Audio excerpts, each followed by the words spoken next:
Welcome to the EVMavericks podcast, a show about the decentralized Ethereum Web3 ecosystem, brought to you by the mainnet DAO community. We're thrilled to have you with us. Absolutely none of this is financial advice. Mainnet DAO and EVMavericks originated in the ethfinance subreddit community. We're dedicated to public goods and education within the decentralized Ethereum Web3 space. At some point during this podcast, we'll record who's in the audience and you'll get a pull-out for attending. If you want to discuss with the audience in chat, here in Discord, there's an EVMavericks podcast thread in the public cat channel. Hosting tonight is JT Nickel, famed ethfinance moderator and barbecue master extraordinaire. Featured guest is David Hoffman, host and co-owner of Bankless, author of the Triple Point Asset Thesis and Crypto Class of 2017. Take it away, JT. Hey, how's it going, everybody? Good to see you. Good to see you. JT from ethfinance with one of my good friends, Mr. David Hoffman from Bankless. So before we begin, I want to give you a little bit of a technical thing here to think about. We have a couple of things going on here. David and I are in a Zoom meeting and our mics are muted, but we are also sitting on stage in Discord together.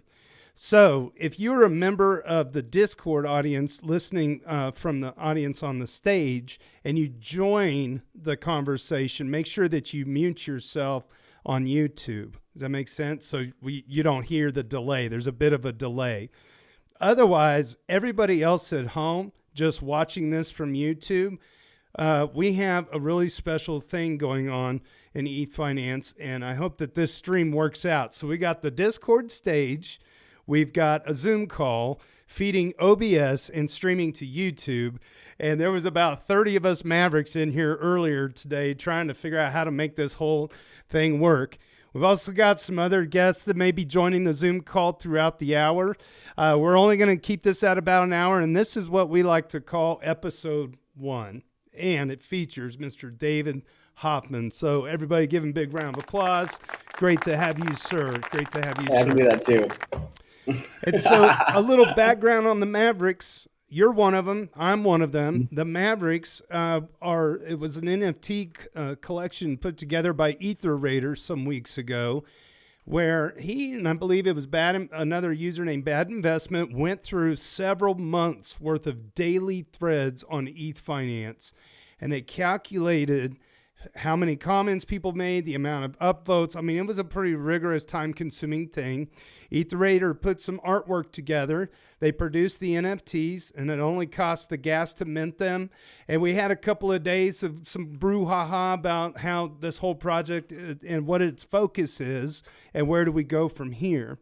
And so Interweaver or anybody else that wants to jump up on stage and wants to talk a little bit about the public goods, the ideas about that, and then we'll get into David Hoffman and discuss a little bit about the journeys of several people over time through Reddit. So Interweaver, I don't know if you want to give some background history, or if anybody else wants to jump on stage, we can move them up on stage and they can handle that. Sure, I could give a little bit of background. I mean, everyone in the ethfinance community is pretty familiar with public goods, the concept of public goods, basically things that are intended to benefit everybody. They're open source. They're pretty much developed by the community to benefit everybody, and are not, sort of incentivized by making money. They're incentivized more to just help everybody. And it's really a core part of the Ethereum ethos, I think, and just super important to sort of what we're trying to do and how we're trying to change the world with this new technology. And not every project in crypto is public goods facing, so it's really important for us to support that and provide funding to that so that we can really maximize our changing the world. Yeah, absolutely. And David, I want to pivot to you. So you and I had met years ago on ETHTrader. In these crypto interviews, it always comes up first, like, how did you get into Bitcoin? I want to know, how did you find Reddit, and what was the big takeaway that kept you in that ecosystem for so long before branching out? How did I find Reddit, or how did I find the Ethereum community in Reddit? There you go. Yeah. Both. Yeah. So I found Reddit in college, freshman year, and of course my grades suffered as a result, probably. And I was just there was a few properties of Reddit that were really interesting to me, really compelling to me. It's very much the complexity at the margins paradigm of Reddit, where Unlike Dig, Dig is very much like Reddit, but there's just one page, right? So there's one shared communities page, which inspired a lot of people. It's like, hey, we can own this. Like, this is our real estate. We can make what shows up on Dig. But like that, in addition to like all these different communities, right? And so every single subreddit is like a little fractal off of its own community, right? And so if there is something that people share, there's a subreddit about that. And seeing the different, I was studying psychology at the time, so seeing like the different personality dispositions of the shared community was really interesting to me. And just seeing how different behaviors manifested online by these like shared memes and shared cultural icons, and the more niche the community and the more like smaller it was, rather than like the big ones like our picks or whatever. Like our picks isn't a community, for example. But like the smaller ones were really, really interesting. And I just liked watching like the quirks of like these online communities just manifest. And that's also where I discovered like memes and meme culture, and memes for the very similar reasons also like really, really, I thought fascinating as just like a psychological like thought experiment, is like, why are memes a thing on the internet? But also I got into Ethereum because of Reddit as well. And so during 2017, our gaming was like, yo, why are all our GPUs so high priced? What the hell are all these miners doing to our GPUs? And I'm like, wait a second, I have a GPU. Like, why? Who are these mining people? What are they doing with them? And like, what can I do that? And answering the question of can I do whatever the miners are doing led me to mining Ethereum, which led me to doubling down on a GPU rig, which led me to having to understand what Ethereum is, which led me to where I am here today. Did you find ETH Trader and what was it, ETH Mining? It ETH Mining? Oh, do you remember Mr. Yukon Mining, C? I think, was a subreddit at the time. Yeah, you remember Mr. Yukon C? He was the guy that was. I give him all the credit in the world to helping me and my brother figure out how to mine and everything. Were you ever on Bitcoin Talk before Reddit? I was not on Bitcoin Talk. No, it was straight into Ethereum. I like skipped over Bitcoin and just went straight to Ethereum via Reddit. Yeah. Yeah. It was one of those deals like when I was on Bitcoin Talk and I was doing this thing called TeamSpeak with other people talking about Bitcoin stuff. And then I found Reddit, and the community in the Ethereum world was so much less toxic, I felt. And it was just such a natural home. And then my journey was, I just fell in love with how silly things could be sometimes. I mean, we knew this was a very early, very difficult technology. And so I want to fast forward then from ETH Trader. Well, let me ask you again on ETH Trader. What was like one of the most memorable things you remember, like you came across on Reddit that was happening on ETH Trader, or if it was memorable moving on into ethfinance? Any memories stand out to you at all? Yeah, it's something you said I thought stood out to me was all these quirky communities, and like especially with the ETH finance community and the ETH Trader communities is when we crossed crypto assets with like already insular communities. Like that was one of the first like aha moments I had, is like, oh, like this whole quirky thing about Reddit where communities have like expression in their own corner of subreddit because that's their real estate. Like R climbing, for example, is like something I go to every now and then. That's the rock climber is like corner of Reddit.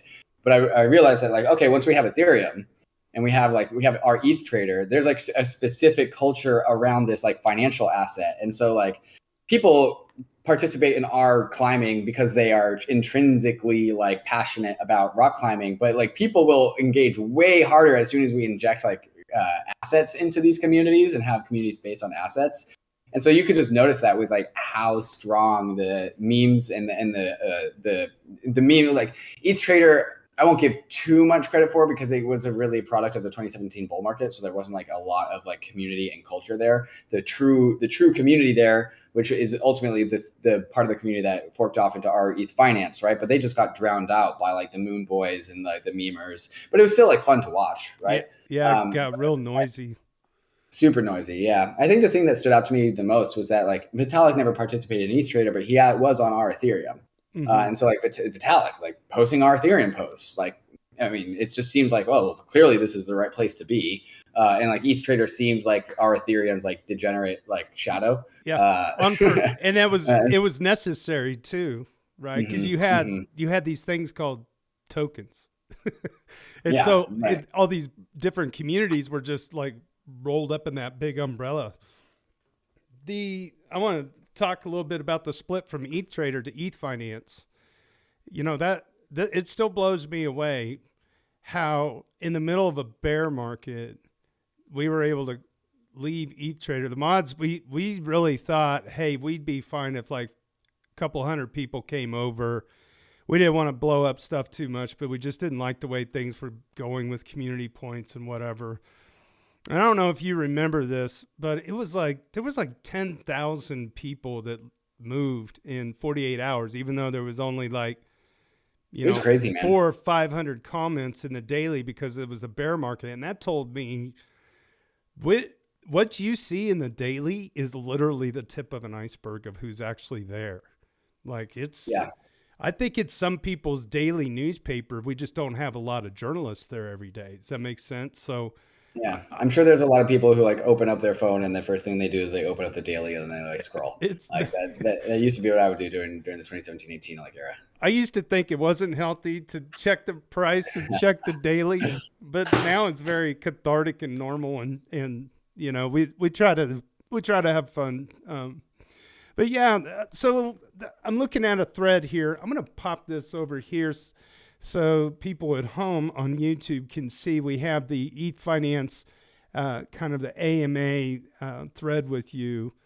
And there was a question I saw in here that was like, who is your favorite ethfinance community member, like that you have found either a long time ago or ETH Trader or today? You know, who stands out and resonates to you when you think about them that I remember them from Reddit way back when?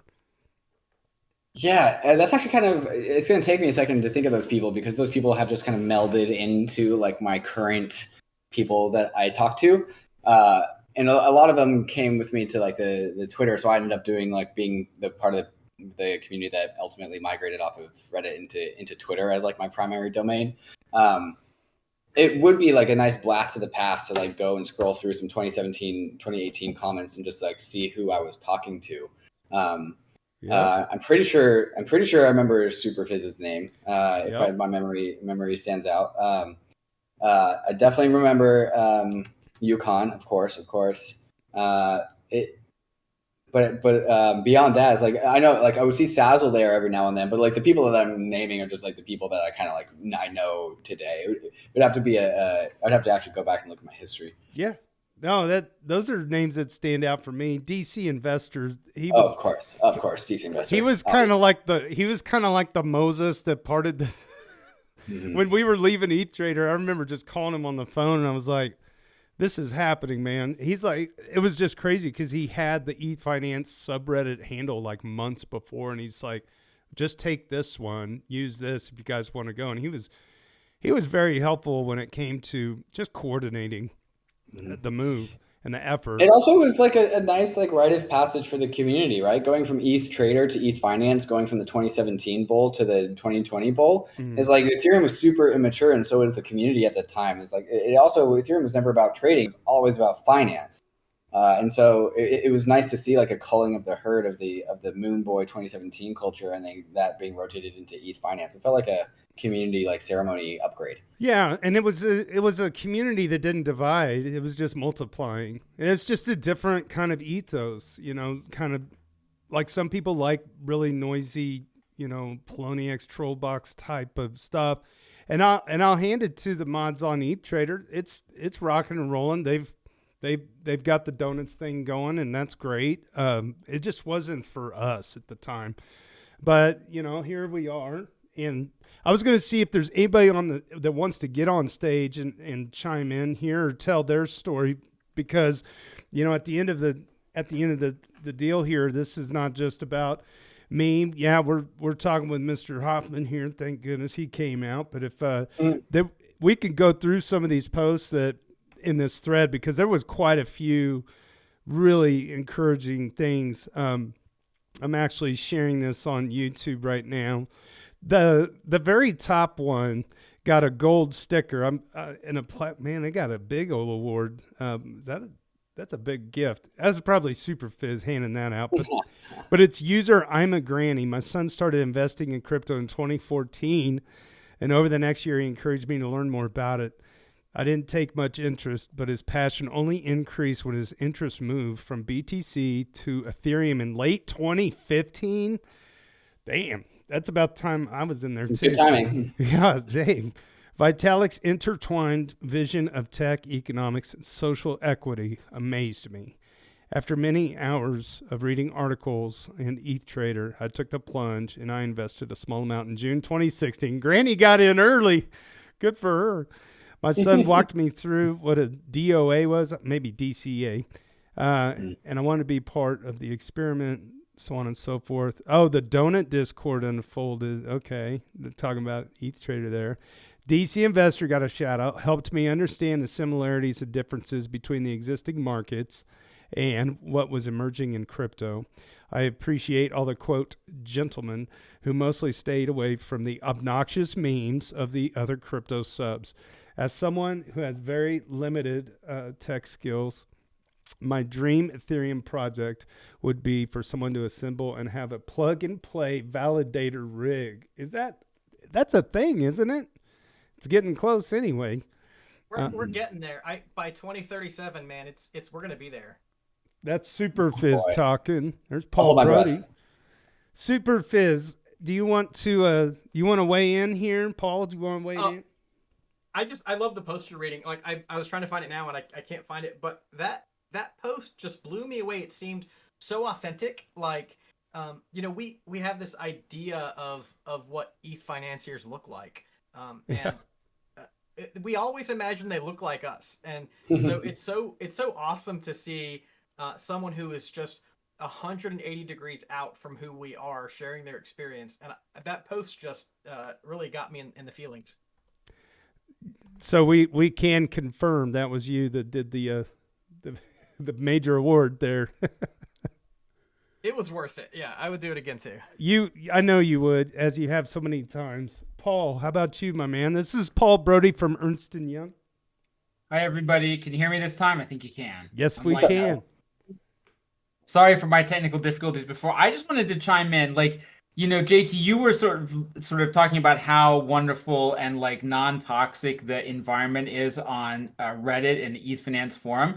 But I really have to point out, you're very, very modest. Like, it's non-toxic because of the moderators, right? That's the secret sauce of why ethfinance is good, and the secret sauce of why I got into Reddit in the first place was you can ask really smart people really smart questions, and you get back really, really good answers in a non-toxic environment. And it's very specific to the forum, and it's because of the forum that you make. And then since I've got Mr. Hoffman and Super Fizz on the line, I'll just say, Super Fizz, thank you for your really awesome video. And Mr. Hoffman, I really, really thank you for the shout out, and also just really enjoy your podcast the other day. It was excellent. Awesome. Thanks, Paul. Yeah, thanks, Paul. I watched that video back and I'm like, man, I wish that I had combed my hair. Next time I'm going to comb my hair. You got that from me. Okay, that is good to know. I think everybody needs to be able to improve from time to time. All of you guys talking about hair. I love it. I'm just like sitting over here with a hat on for a reason. This is so David, I'm going to pivot back to you. I got two of me on the screen. Let me blank one of these out here. Okay. So you just did an AMA with LYRA, and we're gonna do an AMA with LYRA as well. So I think what I'm gonna do is have that team have the community refer back to the Bankless podcast, because that was pretty incredible. I want to ask you now about Bankless. So you had this Reddit journey, which has then kind of migrated to Twitter. Mm-hmm. I've noticed you coming back to Reddit a little bit more recently, but before we get into that, when was the aha moment for you and Ryan Sean Adams, and when did it all come together that you were going to get this thing off the launch pad and stick with it? Because that is the most difficult thing in any blossoming industry or new device on a market or whatever, is to have the follow through and the network to build that network effect that you two have done. So when was the aha moment, and when was the most? When did you have the most like calm, knowing that the boat was now at sail and we were going to make it? Yeah. So there's actually this a DM between me, Ryan, and Tom from Delphi. That was in something like 2019. It was after I think when I can't remember what the context was, but maybe I had Ryan as a guest on my podcast, my previous podcast I had called POV Crypto. And what was the name of that Tom again? Sorry, what was the name? POV Crypto. Oh, Remember point of POV? view. Yeah. That was right. Yeah, I remember now. Yeah. And he just like put us in a group DM between. He's like, "Hey, you guys should work together." And that was like well before we yet started anything. What year was that? Ryan started. Sorry. What year was that? That was in 2019, I think. Yeah, 2019. At the very beginning of 2019. And so like I had my Medium account, and I had a pretty big like readership following during the bear market that I had accrued from like a lot of my early articles. And so I had my own independent like following there because I was just writing new stuff and just putting it on Medium for free, and people would just like follow me there. I remember. I also had my own podcast, POV Crypto, which had hit its own following. And then Ryan started the Bankless newsletter. And so like Ryan and I were becoming more and more aligned over time. We were just like, we found each other on Twitter, started engaging with each other's tweets more, started like chatting a little bit in DMs more. And then he made the newsletter, and I was like, oh, great. Like I can use that for distribution. So I can distribute my articles that way. And so like we had this like handshake agreement where I would just like release my stuff on his newsletter for some money. And that was like my part-time, like I had a crypto job at the time, but like that was really where my passion lied, was like articles, content creation, and just like engaging with the community. Right. And so after I started writing, like basically committing all my articles to the Bankless newsletter, I was DMing Ryan. I was like, Ryan, you should start the Bankless podcast. And I was just pestering him for months. I was like, why haven't you started the Bankless podcast? You need to start the Bankless podcast. He was like, no, that's a bad idea. Like I don't want to do that. It sounds like a lot of work. And at some point in time, I was like, all right, Ryan, like this is ridiculous. You don't know what you're missing. We will start the Bankless podcast. You just show up. I'll do all the editing, and then we'll get the podcast out the door this way. And so that finally compelled him. That was like after like 6 months of pestering him. And so the first podcast went out in February of 2020, right before COVID. And so that's when the podcast started. With episode number 1, and we immediately had like a successful podcast. Like it took over a year, I think, for POV Crypto to get like 1,000 downloads of an episode. But episode number 1 of Bankless like just blew my expectations. It was something like 1,500 downloads on for the first episode, which was it's a great foundation, right? And so it was just a convergence of my communities that I had generated from my Medium account and the following that Ryan had got with the Bankless newsletter. And so now we had the Bankless podcast to go with the newsletter, and these things like just really cross-pollinated very, very well. And so we started that in February 2020, and in September of 2020, we were like, okay, this is going well. We should turn this into a company. And so we turned it into a company in September. And there was not really any moment where I didn't think that this would work. It was just about the timing. And so at some point, like my time I was working at this like tokenized real estate startup, and just like I had felt like I had successfully elevated that to the point beyond where like I was actually helpful.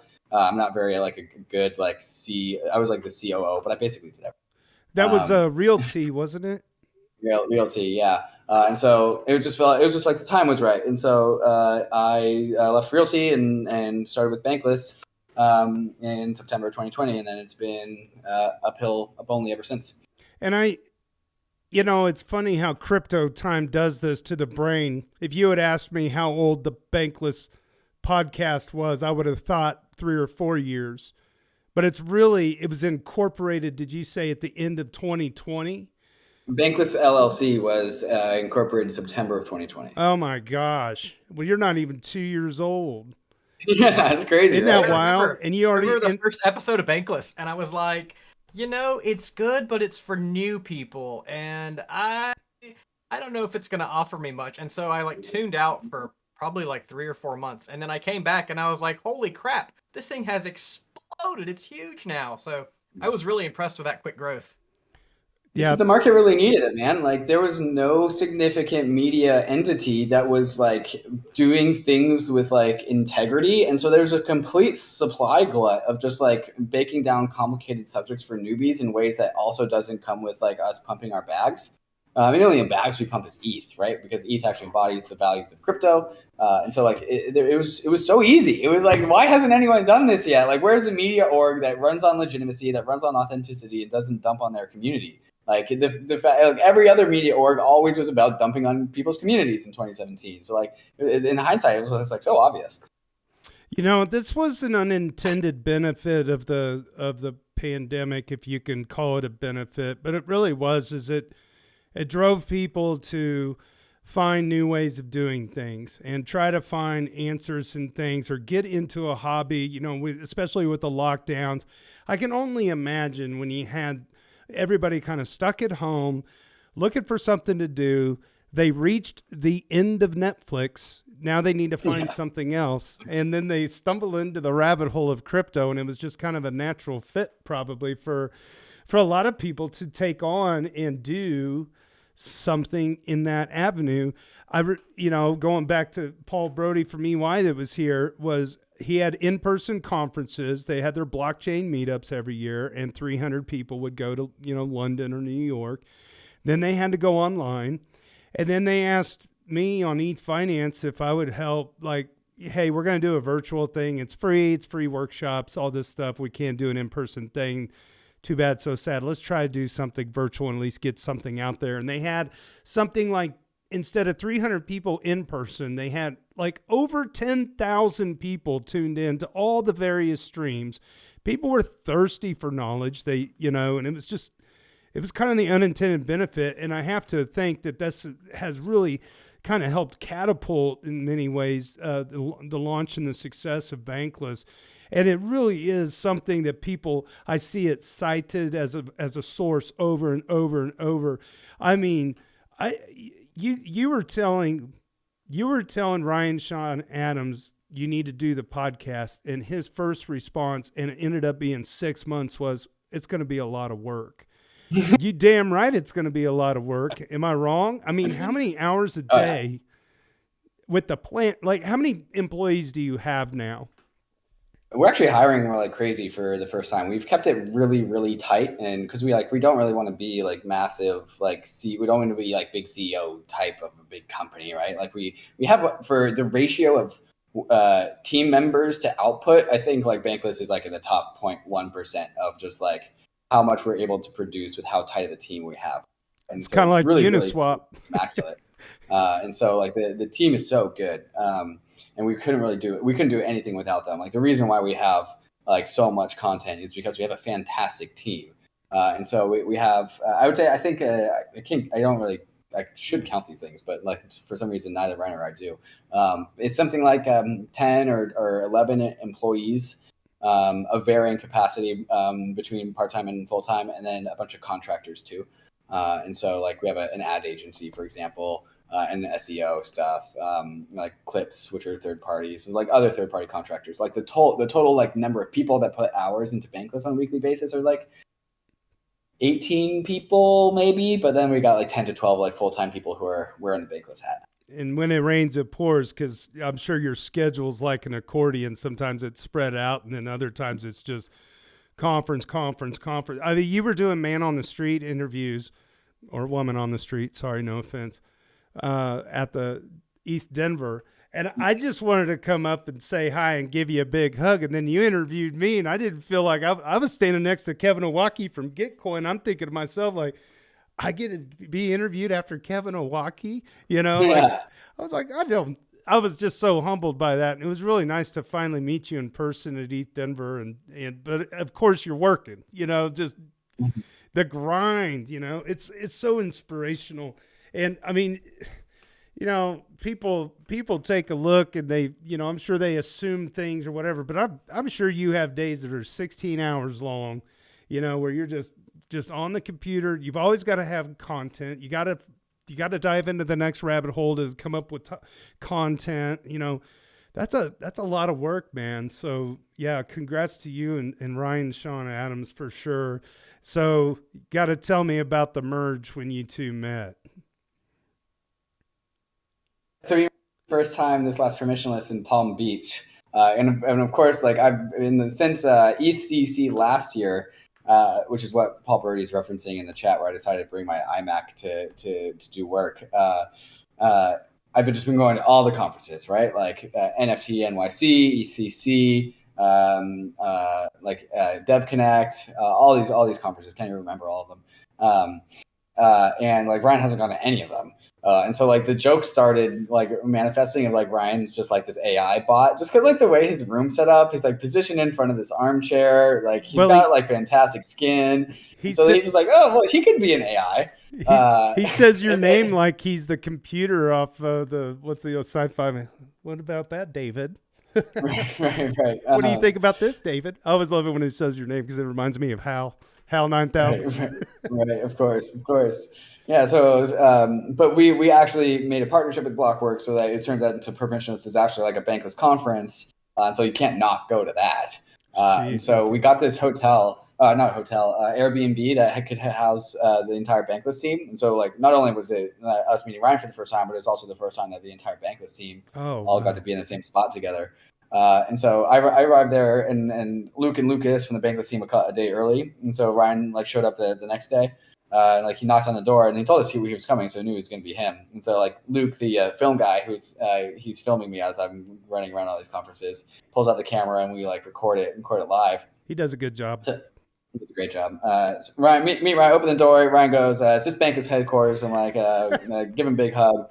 And then there's like, the Finding Nemo, like now what meme? It was definitely a little bit of that. So it's like, it actually was like, there was like just a little awkward, like, oh shit, like now we're in real life. Well, it's like, I always joke that if I finally met some of you guys in real life, we would have a hard time figuring out how to have a conversation because we've always known each other on the opposite end of lenses over the years.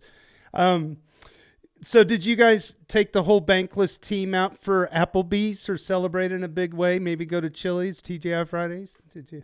We missed having one big thing as a bankless squad without other people. So we didn't do that. We just didn't have enough time. But we did throw a party with Optimism Wednesday night, and so the entire bankless squad was there at that party. Wow. But it was like we were mixed in with like 200 other people as well. So we forgot to get a team photo, dude. It was really bad.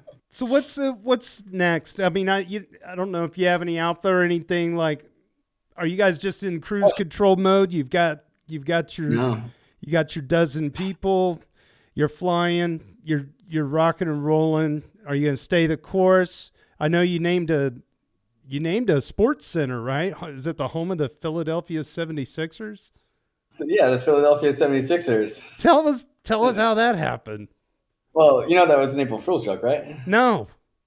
Yeah, it was an April Fool's joke. Yeah, the April Fool's joke was that we spent $420 million to name... 420 million. I should have known when you said million. Yeah, you should have known with that one. Yeah, I mean, Bankless is a decently profitable company, but like we're still a long way away from $420 million, JT. Yeah, I understand. You can see why I've been hacked so many times. I'm very gullible. I actually glossed over it, but I'm like, my honest reaction was, I was reading it and I'm like, well, that doesn't surprise me. Of course they did. So that's a number of my close friends like also fell for it, and like at some point I was like, well, I'm just flattered that you guys think I have $420 million to spare. We just thought maybe the Dow token like went off the charts or something. I'm honest, man. Like David didn't say he didn't have $420 million. He said, I don't have $420 million to spare. See, this is why I believe these things. Hey, I'll leave myself in the fog of war with that one. It was really a well played story because part of me I really did believe it. Why not? Because it just wouldn't surprise me. This is the trajectory you're on. Yeah, I mean, you did just incorporate 2 years ago, but you know what? So did Uniswap, and they got billions of dollars through trades, and that's a 12-person team, right? But we're also not a DeFi protocol, JT. Not yet. Not with that the way that we say attitude. is we don't have protocol money. Not with that attitude. You will someday. We've also never raised, so there's that. Yeah. Yeah. Is there anybody in the audience that wants to jump on stage? Got anything they want to share? We're just kind of slapping the jaws around up here. So we've got quite a few people in the audience. I don't see any hands raised, or I do. Somebody got their hand up. Oh, here we go. Is that Logic Beach? Holy yeah. So long time listener, first time caller. I was thinking, when I got started in crypto, I was pretty hardcore into it, and then I got burned out. And then around the time the Bankless podcast started, you guys started doing a Friday roll-up podcast, and I got to say that's really what kept me going, because I wear a lot of hats. Not all of them are crypto, so being able to just tune in once a week and get like the total like fire hose dose of everything that happened that last week was immensely useful. And I'd say it got me pretty well connected just to stuff that I was interested in the space. And I think it was probably a catalyst that got me where I am now, which is I work in this space full time. And I don't know. Yeah, I just wanted to say thank you for doing the Friday roll-ups for real. Oh, cheers, Logic. Yeah, we call people like you that only listen to the weekly roll-up the maintenance mode people. And so we call Bankless like a program, right? Kind of go through the program. But like once you get it, like you just listen to the weekly roll-up and you just like run and maintain your understanding. So, hey, thanks for the kind words, my man. I appreciate it. Yeah, that is kind of what I do. It's definitely a maintaining thing. Yeah, cheers. That's Logic Beach. He's actually a fellow employee at Grid Plus. He's a great artist too, by the way, and he's a great musician. Dude is multi-talented. He did. I'm going to give a little bit of alpha on this guy. He did the artwork for something that's called the Beach Bum NFTs, which is related to the HodlerCon non-conference in Hawaii coming up in a couple of weeks. And they just dropped today, in fact. So I think the Beach Bums are, if you own a ticket going to the event, it's just the gas to mint them. There's only going to be 500 of them produced. And I think they're on sale for maybe 0.1 ETH. So the Beach Bums are going to be kind of fun in the community of ETH Finance, because if you own a Beach Bum, you can take part in the voting process of where the next conference is located. And I was joking, like this year's in Hawaii, and now we're in this bear market, and I was joking that maybe we should just do a float trip in the Ozarks in Missouri, and I'll just cook some barbecue to save money. I'm buying all of these NFTs so I can really make it in the Ozarks just to mess with you. Super Fizz, can you fill us in a little bit more on the numbers of that? How many did you buy, by the way? I haven't even had a chance to go get one yet. Oh, I bought. So yeah, I have been checking that contract every day when I wake up, and so I found out this morning it was accessible, and so I minted 10 of them just because I want to make sure that we go somewhere that I can end up next time. And it has a special place in my heart. I had the idea a couple of years ago, and I don't want to let go of my dream. You're gonna make it. You're gonna make it. This was David. I don't know if you know this meme or not, but on ETH Finance. So this was in the previous bear market. Super Fizz says that if we beat the previous all-time high of whatever $1,400 by such and such date, that we were all going to celebrate in Hawaii, and then it happened. Yeah. So I know the story. Sadly, I won't be able to come. That's all right. Are you going to? That's hilarious to me. Like, I'm not going either, and it was like it kind of kills me. Like, yes, it's a great idea. Oh, but I'm not going. Yeah, that's all right. Things happen. You got your reasons. We all got reasons, man. No big deal. Will we be above that all-time high when you guys are actually in Hawaii? That's the question. We're probably going to be. We're going to be. That's what Max Payne sounds like. We're going to be actual beach bums panhandling to buy more ETH to get home. Oh man, we got anybody else on stage? Don DeChaka, how's it going? Do you want to go ahead? Hey guys, I want to throw a couple of questions at you. Number one for David, how do you make a good podcast? Because we're figuring this out on the fly as we go. And more generally, I just wanted to hear what everybody's interested in right now. Like, what are you looking at for 2022? For the podcast thing, the quality of your podcast definitely goes up with the amount of prep that goes into them. And so like it's pretty obvious, but when you say it out loud, but it's for some reason so many podcasters just like start recording. And so for every single Bankless podcast, except for the Layer Zero episodes, which are my Rogan styled ones, which are explicitly the opposite of what I'm about to describe right now, there is like probably between a 2 to 4 page doc that goes with every single podcast. And it's just like a sketching out the agenda. It's not like it's a wall of text. It's just like it's the best way to do a podcast is make a beginning, a middle, and an end. The meme I like to say is like Bankless tells stories, and so you need your podcast to have a story in it. And so humans love stories, and so you need to make an agenda and plan your story and plan out the story that you want to tell, so that you can tell the story when it comes time down to it, right? And so if you're really good at this, what Ryan and I have really mastered is to ask questions that guide the story. And so if you ask the right question in the right way at the right time, you produce a beginning and a middle of an end out of the content that comes out of the words of your guest.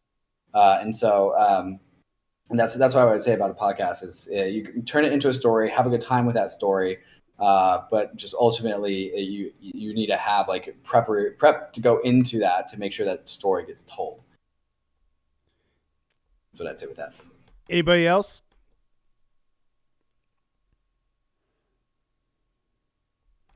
I'll follow up with that. Who do you listen to? Who inspired you to take this on and come up with the idea of a sequence and a structure?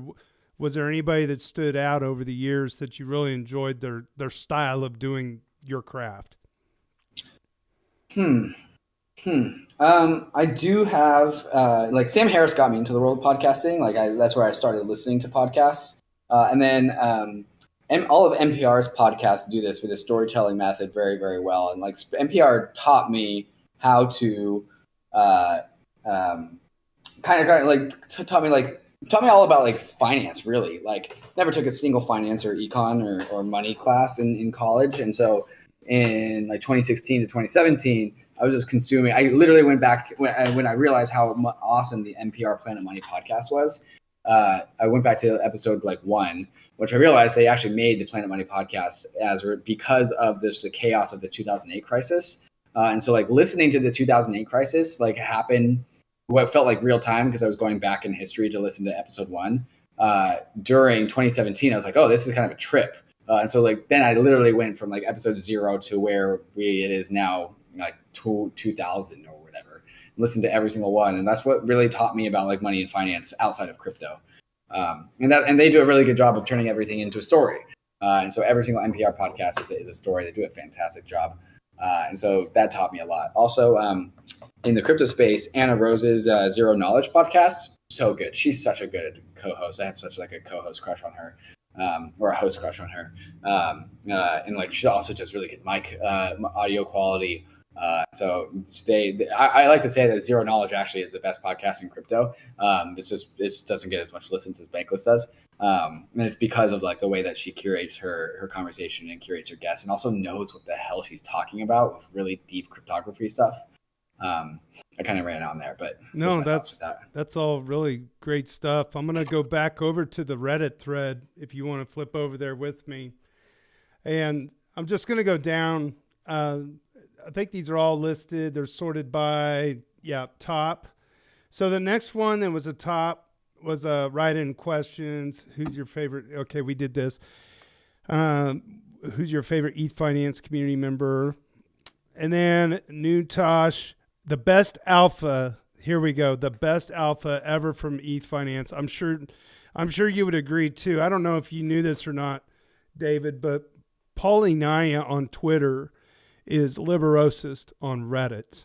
And I don't know if you ever read Liberosist on Reddit, but that person was an instant rock star over the last 18 months or so, and now still comes back every now and then, but moved on, as many do to Twitter.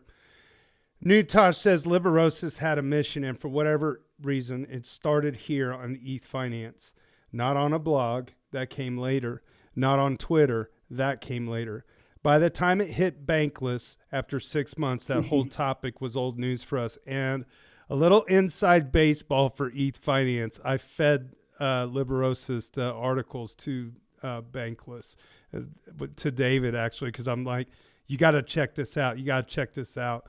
And I'm so glad that Bankless was able to give them some visibility. Saint Hams 86 for JT. After listening to your story on the EY Global Blockchain Summit, I'm just so shocked at how positive you still are. How do you stay such a true believer? Mad respect.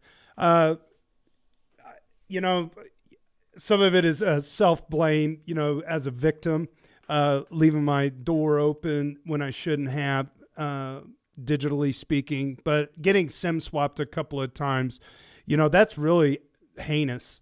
And I was mad at the hacker, but my real struggle with remaining kind of level-headed and calm was when Open Platform during their ICO used a Bitcoin Talk account of mine to operate and market their scam. And I had to, I mean, that's like kicking a victim when they're already down and trying to steal more from them by using their merit. My parents taught me, if at first you don't succeed, pray for the son of a bitch. And that's kind of where I leave it, is like the guy that hacked me was 19 years old. He was one of probably many. I really don't want him to be in prison for 10 years because I think he's smart and he could offer the world a lot of good. And it's unfortunate that I lost so much money, but, you know, I don't know. I just have more compassion for the human than that. Let's see what else we got here down. I'll start by trying my best with format 2, writing concisely. Oh, so this is Don DeChalky. You're on stage. Do you want to go? Oh, you were on stage. You took off. It says, write in a brief statement that we will read aloud describing your origin stories. And he writes, if studies consistently show that hedge funds underperform the market, why should I do any better? I thought, but noise about crypto was getting louder. So I bought a ledger in December 2020 to expand my passive exposure beyond the S&P 500. I sat on it until March before buying my first crypto. Bitcoin seemed okay. Suddenly, I was watching Finematic's video about smart contracts. What? I took a dramatic fall down the rabbit hole. And then it says crypto going from ETH Trader to ETH Finance. And I found an oasis that quenched my thirst for thoughtful, measured discussion. I converted to actively investing in my new belief of a technological revolution called decentralization. Finding ETH Finance so early was luck and a rock that got me through the highs and lows of the past year because ETH Finance won't shut up about Rocket Pool. I found Zero's Rocket Pool investment thesis and ultimately attached my bags to Rocket Pool and its community, etc.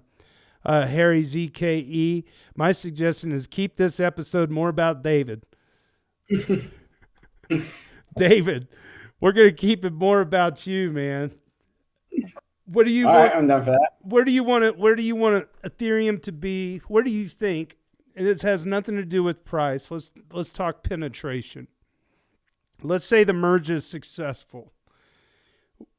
Where do you think the penetration of Web3 will be? Not in 2023, but let's look forward to like 2024, right? Because we know that the merge probably needs to like settle in for 6 months or so. Where do you think I'm not necessarily convinced about that one. Oh yeah, if we're talking about price though. Not the price. Okay. I'm thinking about the technology penetration. Like, do you see with a post-successful merge, looking past 6 months on to a year, 2 years down the road, do you think that institutions are fully going to flip the switch and take advantage of it for all the reasons that we do now? Yes, and I do think. I mean, I'm obviously going to say yes to that question. I do think that part of the whole narrative shift happens post merge because as we all know, post-merge, Ethereum gets like $30 million a day net increase in daily buy pressure. It goes from negative $15 million a day of selling to positive $15 million a day of buying because of the reduction of issuance and also EIP 1559. So like the net effect of that is if this invisible buyer is like buying $30 million of ETH a day. And so I think that manifests in the price charts like pretty damn quickly, not necessarily in the US dollar charts, but in the ETH versus Bitcoin charts and the ETH versus everything else. So Ethereum dominance really starts to go up. And I think because like no other L1 has this trick up its sleeve to like turn a bunch of buy pressure on.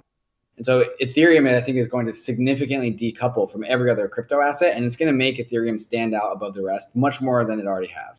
Like the rest of society, they come in and like, oh, Solana, it's proof of stake and it has staking, and like Tezos, it's proof of stake and it has staking, and Ethereum, it's like proof of work, but it's going to have staking. They can't differentiate between these things. But you know what they can differentiate between, JT, is when one token price goes up a lot and it leaves all the other ones in the dust. And so then they're going to dive down the rabbit hole. They're going to understand like, oh, Ethereum is also now super green now, so that all that fud's out the door. And at that point in time, we're going to probably have at least a few new things. Maybe it's a cool new like AAA game that has like crypto assets embedded in it, or we have like a layer 2s that are fully fledged and they have zero fees, so the fees FUD is quelmed.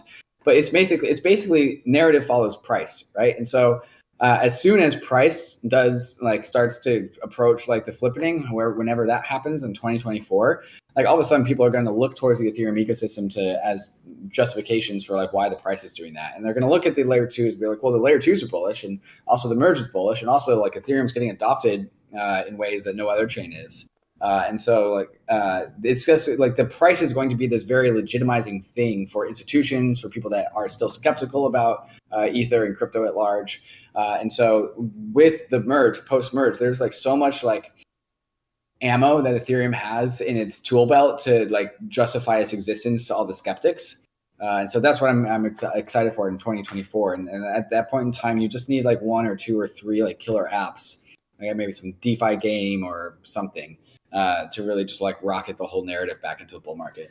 And I tend to agree. I think the adoption and price are kind of symbiotic, right? Like a very strong dollar or a very strong price of Ethereum is, it adds to how robust the network is in some ways, I would assume. My thought process on this is a post-successful merge, let that settle in for a couple of months, 3 months, maybe even mid, 2023. My thought process is I feel like there's a lot of institutions are wanting to take advantage of the layer 2s, and they'll fully adopt some layer 2 technology as a cost-saving mechanism to bypass using server farms for existing traditional methods of calculating whatever it is they want to do, whether it's asset tracking or whatever. It's going to be all these really boring use cases that make institutions really dogpile into the technology stack. Added onto that, the green narrative, I think is such a big deal in the public eye for these institutions to even touch crypto, is that if, with proof of stake being, 99% less electricity and all that narrative, I think that really is going to embolden the asset to do what it needs to do, price wise. I don't know. I mean, I'm the eternal bull, but I feel like the merge is the single biggest thing that has happened since Genesis. And it's the thing I've been waiting a long time for. And it's taken a lot to get us here. And no one accounted for a pandemic or a war.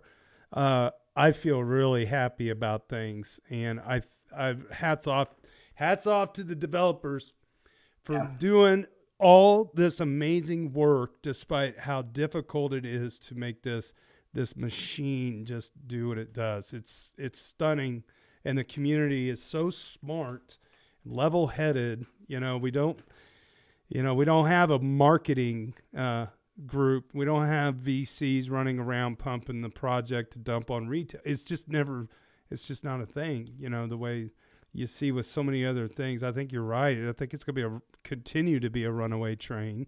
Everything's going to get tested, everything. And I think as time goes on, we're going to see nation state actors test this too. I mean, we saw, what was it, North Korea went after, what chain was that recently? And Ronan. Yeah. Well, listen, man, we got 5 minutes left before we have to switch gears. And I know you're a busy guy. And I personally, thank you for helping us to kick this off. I may not be the host every time. This is the Mavericks Discord. These are the OGs. This incredible community of ethfinance legends that have come in and made this thing possible. And thanks to thanks to the community for working through what was kind of a rocky start with the Mavericks thing. But, we're very grateful that you're here. If anybody's listening and you're going to Hawaii, we'll see you in Hawaii. Go get your beach bum NFTs. David, I should ask Super Fizz to buy you one and send it to you. He's got 10 of them already. I haven't even got one. Dude, I'm sending you one right now, Hoffman. I'm on it. No way. Amazing. David Hoffman.eth, brother. Of course. You're great. There you go. Super Fizz hand claps for you. Okay, enough of that. All right. Anybody else on the stage want to say anything? Hashtag Fuzzmaster, you're on stage. Last chances here if you want to jump in. Yeah, I just wanted to say thanks to everybody involved in this. JT, David, Super Fizz, Interweaver. There's a handful of guys, like I mentioned, fellas. And yeah, I'm just really humbled and proud to be a part of this. Awesome. So thank you, guys. Thank you. Anybody else real quick? Yeah, I've got a question real quick. So I'm really excited about the Ropsten merge happening on June 8th. Yeah. It's going to be really cool. I'm wondering, David and JT, any plans for a merge live show or a merge event? And also just kind of a follow-up, how closely do you think we'll actually know when the merge is going to happen? I've seen some chat about being able to move it up if necessary. Wondering if you guys have any speculation on how closely we'll actually know when the event will occur. I'll defer to David on that. Yeah, we have a number of tests that we have to get through. I don't think there might not ever be a date. I'm pretty sure there won't be a date. I just think we kind of know around the end of August sounds about right. And even when we know hey, we're ready to merge, even then we actually won't know a date because it doesn't work at a block height. I'm pretty sure this is all correct. So I think as we get closer to the end of August, we just are able to zero in on a time window that gets more and more refined. So I don't think we'll actually ever know a date, but end of August seems to be consensus, but we do have to still get through the test first. This is actually something that Fizz has been trying to get me to do, a Bankless live stream with one of the testnet merges. I actually don't get it. Why would we live stream a testnet merge? I think I'm missing something because everyone is super stoked on it. We do it all the time, and they're pretty well viewed. People really want to see the testnets merge, because for them it's a sense of how close they are to mainnet, and so. My intention is really to bring everyone in the whole Ethereum community together for the merge itself, but realizing there are 3 test nets and then the Bellatrix hard fork to the consensus layer, and so this is really 5 different events. And I thought it would be good to give hosts like Bankless and Anthony Sassano and Ethereum Cat Herders and ETH Staker a chance to kind of do the ramp up and then have just a big combined everyone together for the final call. It's just an idea. I feel good about it, but we can work it out. Yeah, the details of how this works. So it's the test merges will actually happen at a specific time, right? No, they're still bound to TTD. As a matter of fact, okay. I'm someone mined the daylights out of Ropsten today and ran TTD through, and the beacon chain for Ropsten hasn't even launched yet. So there was the execution client is ready to merge, but it has nothing to merge to, so they've had to delay it. Well, not delay the fork. It's still happening on June 8th, but they've had to sort of change some variables.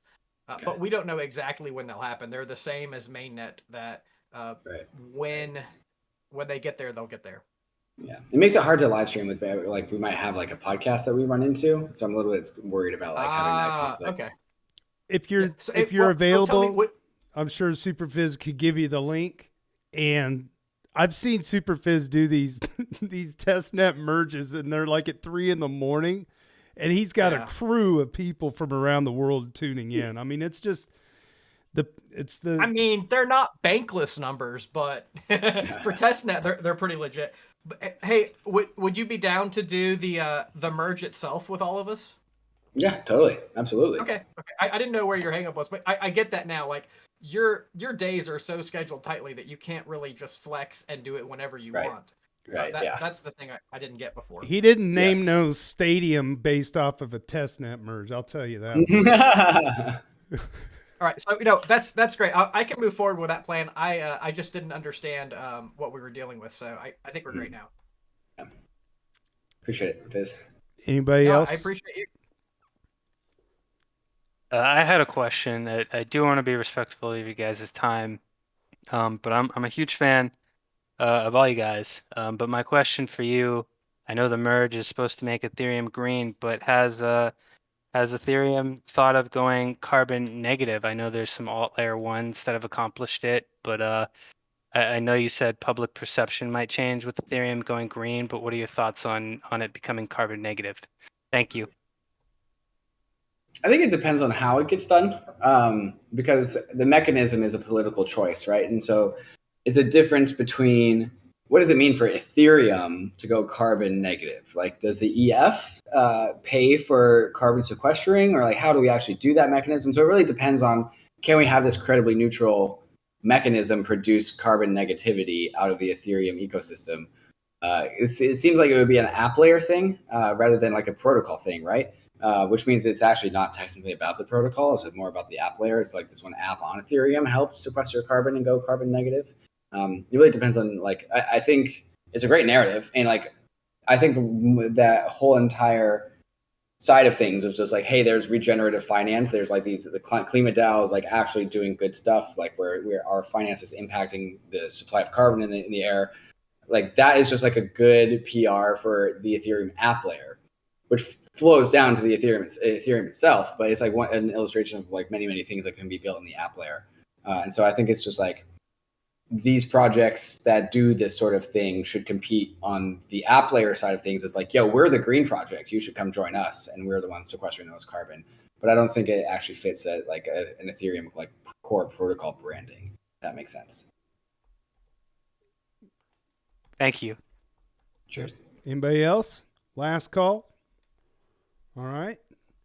Well, thank you so much, David Hoffman. One last thing, eh? Sorry. Go ahead. Go ahead.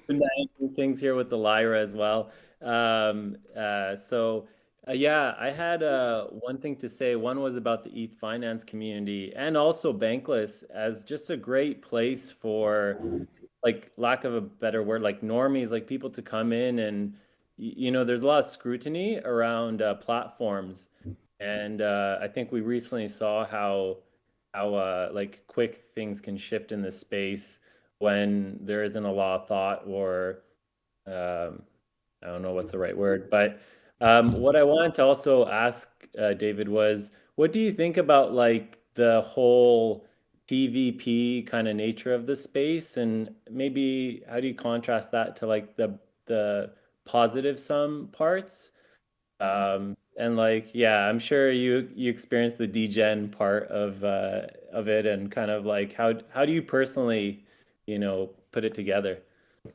Yeah, I was actually talking about this on the roll up today. In bull markets, the products that are built are inherently like a little bit too self-referential. Like the products that are built are like and it was true in the ICO mania. It was true with the NFT mania. It's true with the DeFi farm mania. Like all markets top when all these things like loop too quickly. And what I mean by that is that the ICOs got like more aggressive, more aggro. They try to establish themselves with the Schelling point of like, hey, come deposit your money in here, because this is where like if you pick the right place to deposit your money, you win and you get more money out on the other side. And that loop got faster and faster and faster as the mania peaked and peaked and peaked, right? Like a new DeFi farm. The peak of DeFi summer was when people weren't even bothering to spin up websites and they were just aping into contracts on Etherscan. Like the loop is going too fast at that point, guys. Like we're creating more products that are actually like sustainable, and we're only creating products because people are engaging in this behavior. And so that is just like, that's the PvP where you're like, you got to gamble and you got to pick which part is like which bucket to put your money in to get the most money out on the other side. And like, I'm not good at that game. I'm pretty shitty at that game. And so I play the game, which is like what is going to be fundamentally true in the long term and what is something that is more regenerative. And like the base game for that is like buying Ether, because when Ether goes up, we have support of more of these games in total. And so hopefully that answers your question. There's somebody who's outside of my apartment who's going to come buy the smoker off of me. So I got to go sell the smoker to them because I'm moving to Brooklyn. So thank you guys so much for hosting me. I'm so proud to be part of episode number 1. And I got to run. So cheers, guys. Cheers. Thank you so much. Thank you so much. We'll see you later, David. Appreciate you, man. Hey, yeah. Hey, JT.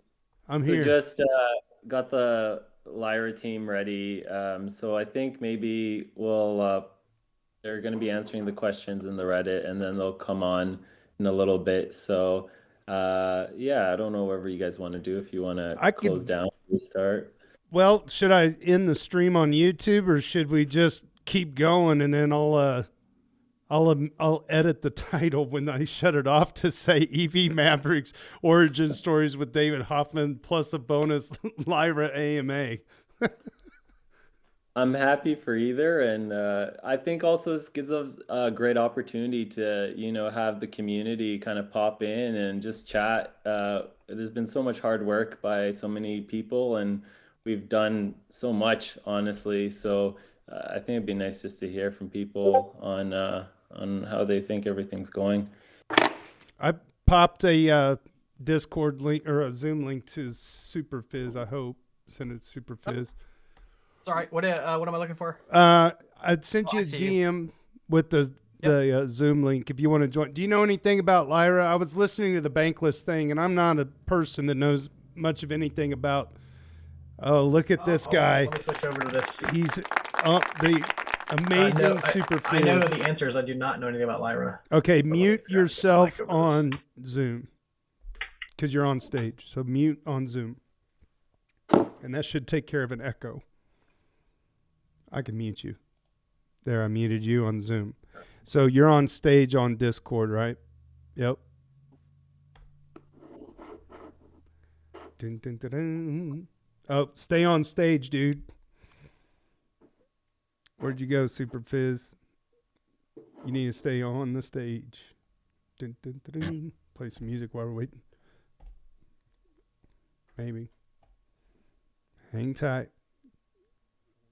Tuesdays is in here. I should get Tuesdays, you want to get on stage? Man, we got a lot of people. It's good to see everybody. Hang tight just for a second.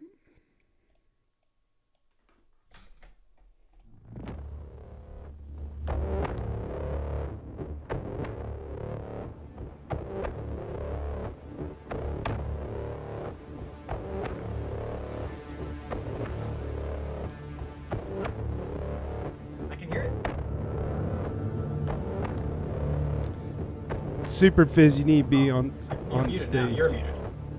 No. Jeremiah Nickel is muted. That's correct. Oh, this is that thing. You're muting there, but not. You're muting here, but not there. So I gotta be on both channels at the same time. Are we live? Are we in front of people? Yeah. You need to get on stage. Shake your head if we're in front of people or not. I'm gonna send you a chat because I'm not gonna unmute. Get back on stage.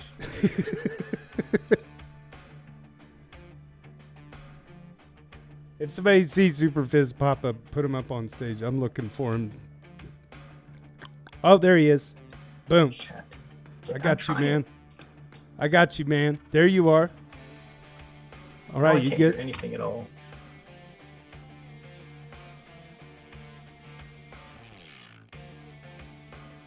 Leave.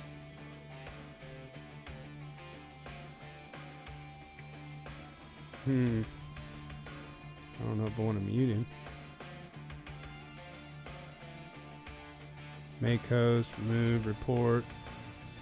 Hey, can you mute on Zoom and then unmute on stage?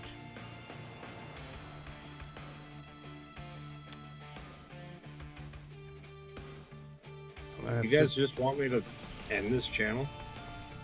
No, you're good. Just stay. He just doesn't know he's muted on stage. Tuesdays. All right. Tuesdays wants to stay in the audience. That's fine. There you are. Super Fizz, where you at, man? I think I did it. There you are. What did you do, man? So you're muted on Zoom. Make sure you're muted on Zoom. We're learning how to do this. So what we've got is we got a Zoom call for people on video who are also on stage, but we're streaming to OBS and onto YouTube, and we're still live on YouTube, I think. Tell me where to be muted. On Zoom. I think I am I not? I don't know. Did anybody hear an echo? If you're watching the YouTube live stream, let us know in the comments. So anyway, we got the LYRA team going to be coming up.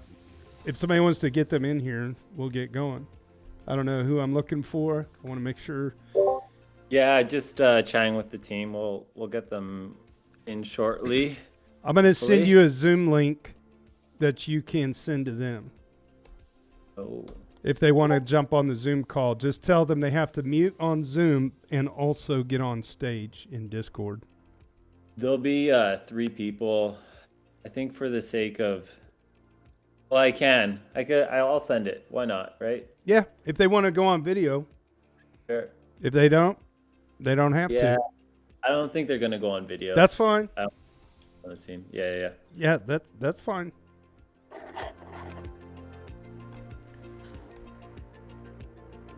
And I was listening to the Bankless podcast. I'm going to let them kind of lead.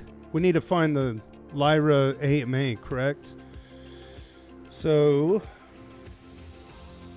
I'm going to go to my messages or my profile here. Let's see.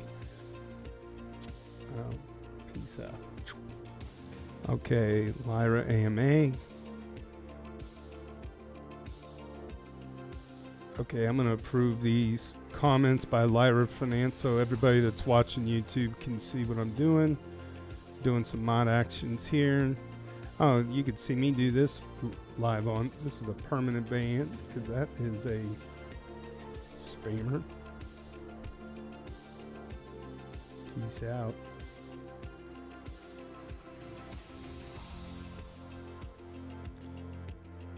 Man. Look at all these spammers. You see this at home? This is what the moderators see. A sea of red. It's like 5 spammers. You don't get it. Okay, we're live now. LYRA. Got so those of you who are on Reddit that asked a question, I've approved a bunch of their replies, and I'll continue to do so as time progresses so they can be visible to you. Make sure you give them a hearty upvote. So they can remain, they can gather karma, need 10 karma, 10 days to be visible. Hey JT, I think your music is kind of interfering with the Discord. It's kind of cutting you out a little bit. Okay, I just shut it off. Perfect. Thank you. Okay, are they in the audience? Hey, Mike and KSET, can you guys request to come on stage? And okay, so I'm looking down in the crowd here. KSET is on the team? Yeah, Mike and MJS12 and Cody and Jake. A big crew here. I'm just right-clicking invite to speak. Fantastic. Hey, so... Hey, how you doing, guys? How are you doing? Thanks so much for stopping by. So I don't know if you were watching the live stream. We're still live streaming it. We had David Hoffman from Bankless on, doing some origin stories and lore about eFinance, Reddit, and the great beyond in the Ethereum world. And then we backed that up with you guys. So we're going to make one big giant video, and we'll make sure you get a timestamp so people can see your video, or I can cut it. We'll figure that out in post. But so welcome to ethfinance. First of all, those of you on the LYRA team, go ahead and introduce yourself. Let us know what you do. Yeah, cool. I can get started. Hey, everyone. Mike here. So I'm one of the founders of LYRA. Before that, I was an engineer at Synthetics, building smart contracts there, and got looking into options in about mid 2020 during DeFi summer, and kind of realized the potential of this composable primitive, but all the challenges that kind of were involved with bringing options on chain. So sort of started trying to build an AMM with Nick and Dom and Jake and the rest of the team, and kind of have been going on that now for about a year and a half. So yeah, that's my intro. Maybe I'll pass over to Jake now. Hey guys, thanks for having me. So as Mike said, I'm one of the other co-founders at LYRA. I came from WhatsApp. I was a software engineer there. And now my responsibility and focus at LYRA is product. So taking the protocol, which is very complicated, and then communicating it to users, letting them interact with it in a really seamless way.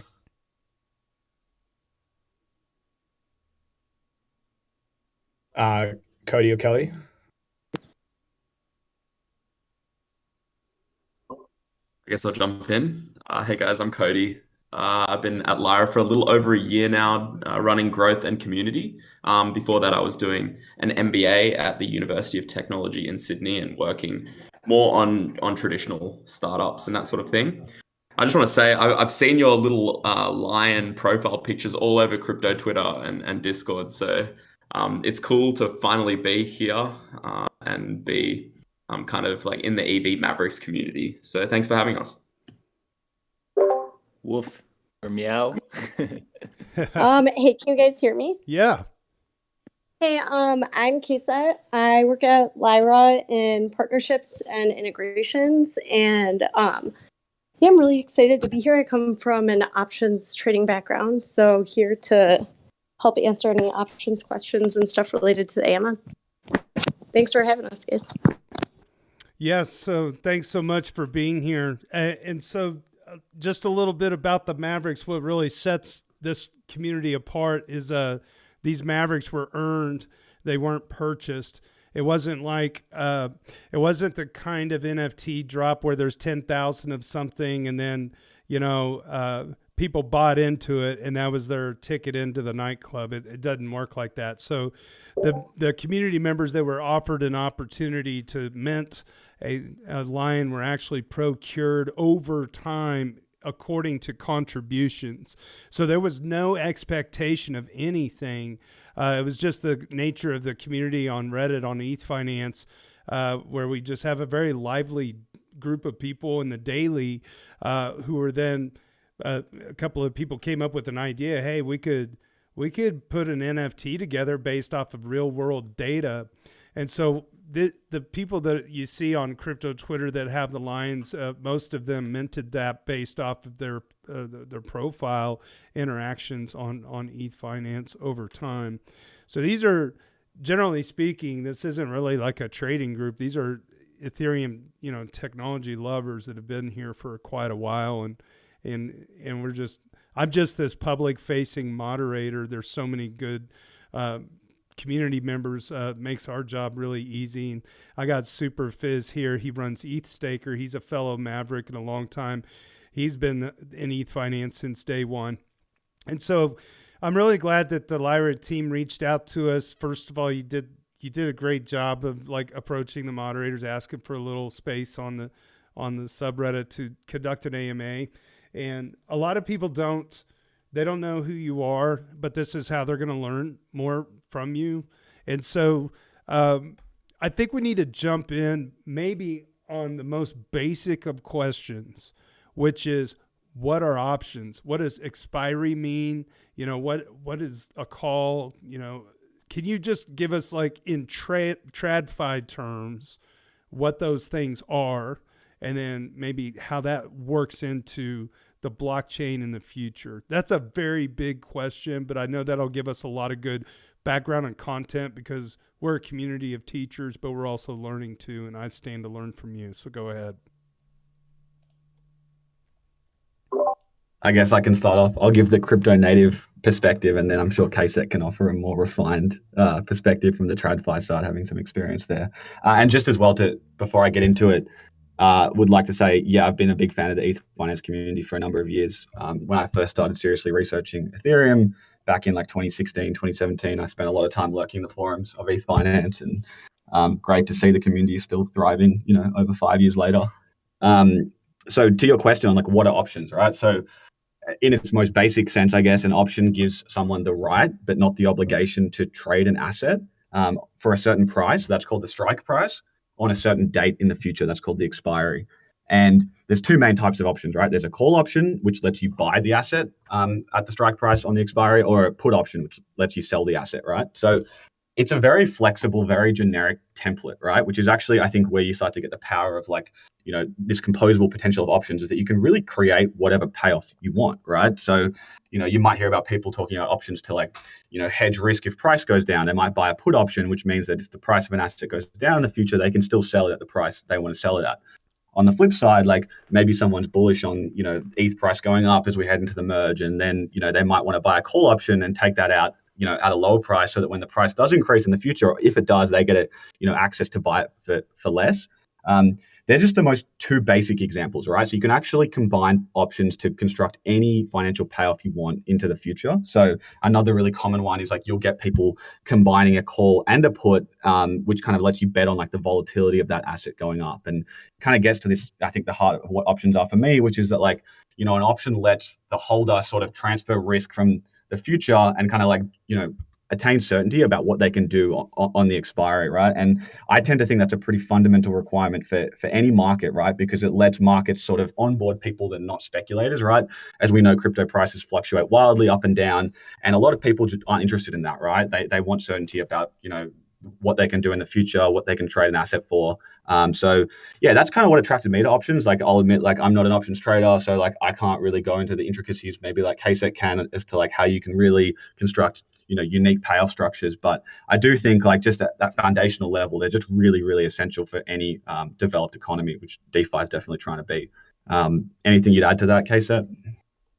Yeah, I mean, I think that's a really perfect explanation. I would say, they're just one of the most composable financial primitives. You can build really any payout structure to reflect your opinion. They're a fantastic tool for people who want to use them to earn a little bit of extra yield on their assets. They're also a fantastic tool for people who want to protect themselves and buy insurance on their position. I think Mike mostly covered, the basics really well there.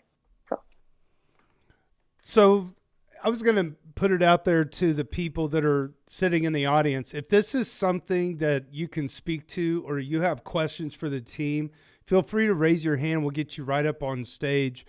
I'm going to switch over my window to the actual AMA that was on Reddit. So those of you that are on YouTube at home. So there's some replies that were given, but we'll do a little bit of live reply here. So first of all, the number one upvoted question was from a gentleman that I know I finally met in real life, is Logri the Bard.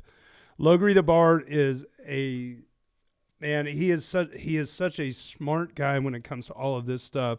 I wish I could get him up on stage to talk to you all. But his question was, are you aware of a good landscape article for options protocols that describes the differences between you and your competitors? What makes LYRA special? And then the second thing is, what are DeFi native features for your platform? And thirdly, what does it enable that a TradFi solution does not? Yeah, it's a great question. A lot to unpack there. I can get started again and hand over to the rest of the team. So I think the article that was linked there by someone else is this Z Prime Capital overview of kind of like the options landscape now, which I think is definitely the most up-to-date article. It is a common question we get because there are like a lot of options protocols, and I think that's actually because no one's really been able to crack this problem yet, because it is quite complicated. The way I like to think about, I guess, how to differentiate the space is like, there's a few different dimensions, right? So like early on, options protocols would kind of split down between, are they trying to build an order book or are they trying to build an AMM? We saw order books not really work on chain for a number of reasons. You guys probably remember, like, old order books like Ether Delta and stuff like that really struggle with the technical constraints of blockchains. So latency issues are number one, but also now gas fees as well are kind of just untenable. So most order books don't really work for options, and we've kind of seen recently people pivot away from that, trying to build the AMM, which is what LYRA is trying to build. But the problem with the AMM is it kind of introduces a lot of complexity to the protocol design. Options are pretty complex things to make markets on, as I'm sure KSET can attest to, right? Like the flexibility, the thing that makes them so useful, because you can construct any payoff you want. On the other side, for the market maker, means they've got a lot of risk to deal with and a lot of different scenarios they have to cover and things like that. So for us at LYRA, like, we decided the AMM was the right approach because, we believe in the AMM, right? It lets people aggregate liquidity. It lets anyone become a liquidity provider and make markets on things they otherwise couldn't get access to.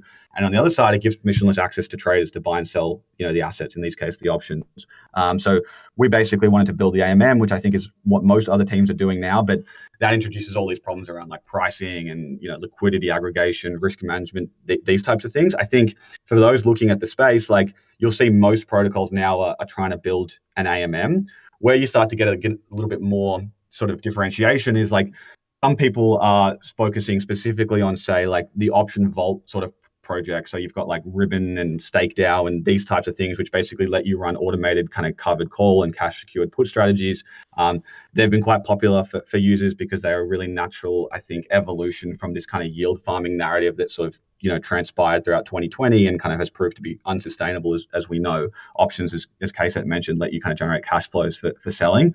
Then there's also more innovative kind of, options adjacent products, things like Open Squeeze, which is kind of like an at the money sort of perpetual, never expiring option. And there's sort of pros and cons to that we can get into, as well as some other, I guess, things like Primitive, which are doing like a replicating market maker and other types of projects. So I think that article is definitely, probably has the best overview. If anyone hasn't read it, definitely go give it a read. To move to the second point of the question, like, what's the DeFi native feature? Again, I touched on it before, but I think really the superpower of options is composability, and that's what DeFi uniquely enables, right? So like, you've got all these payoff structures that you can construct, risk mitigation, leverage, yield generation, all these things. But like in a TradFi context, like, it's not possible for me to go and build a product on top of an options venue, right? Like, it's just impossible. Like, I can't tap into that. With LYRA, what we're trying to do is like provide the first fully composable venue on chain from which people can build, again, any payoff they want on top, right? So we've started to see this already. So a couple of projects I'd like to call out, one being Polynomial, who run an option vault. They sort of sell options directly to the LYRA AMM to generate cash flow for their users.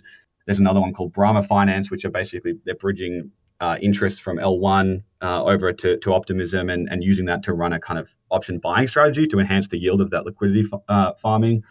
There's a few more as well that are in the pipeline, which probably aren't, publicly available yet. But I think that's the superpower for me, really. You want to jump in, KSET? Yeah, I was just going to say, I think that one of the really unique things about LYRA is that it's all on chain. So all of the risk management, the way that the AMM manages its delta and moves around its implied volatility dynamically to reflect its position is not something that you see in TradFi. It's open 24 hours. We can pretty easily spin up new markets whenever there's demand for it, and we can just respond on chain to that type of demand a lot faster. And it has to be able to automate and understand risk in a way where no one is telling it what to do. It just has to, if traders are buying options from the AMM, it will raise implied volatility up until a point where it meets market demand. So I think that part is the really cool sort of DeFi native part of LYRA. I saw Tuesdays jumped on stage. first of all, Tuesdays, I don't know if you're going to talk or not, but this guy runs a really, really kick-ass group called Palisades. He has a really great Discord. They're pretty laid-back cats, and they talk about all kinds of stuff. A lot of fun to hang out. But Tuesdays, he's a pretty knowledgeable guy. I was going to see if you had something you wanted to ask. Yeah, I thanks for the shout out, but I had two questions for you guys. Do you guys would LYRA be kind of more American style or European style options? We're European style cash settled options. So there's not a physical delivery of ETH or whatever the underlying asset is at expiration, but we felt like it was a lot easier to build something that would be European. And then if people wanted to then receive the underlying at expiration, like that's something that would be very easily built on top of LYRA, would be to just expire a position and then make a trade with the collateral to put you in the underlying position that you wanted. Gotcha. And then I see that you guys have ETHLink, Bitcoin, and Sol. Are you guys looking to expand to other coins? And because I guess what I was thinking is I'm a member of DAO, and we constantly are trying to figure out ways to raise money. So being able to sell calls as a DAO to either collect those premiums or I guess make a sale would definitely be a enticing option. Yeah, I mean, definitely. Like our goal is to eventually be able to offer markets on any liquid asset that's on chain. I think that's definitely the end goal. There's a while to go to get there because it is a complex protocol that we're trying to build. There's a proposal that's been passed to list Aave options, I think, with the new Avalon release coming out. Maybe we can talk about Avalon soon. But yeah, we'll be onboarding assets throughout the year as they go through governance. And there are a couple of dependencies for us, like being on Optimism and underlying using Synthetics protocol at the moment. We kind of have some upstream dependencies as to how we can list things, but certainly going to roll out more assets this year. Yeah. Awesome. I would also say definitely reach out in our Discord and get in touch, because we're looking into what our later versions are going to look like, and maybe there's a way either now or sometime pretty soon in the future that we can get something like that. And if you want to find their Discord, you could go to lyra.finance, and then I'm showing everybody on YouTube over there on the top right where it says community. You can go quickly to all of their proposals, grants, their Discord, Twitter, Snapshot, etc. And I'm going to pivot back over to the thread. Peg City, longtime contributor on ETHfinance. What are the plans for the anytime exit pools?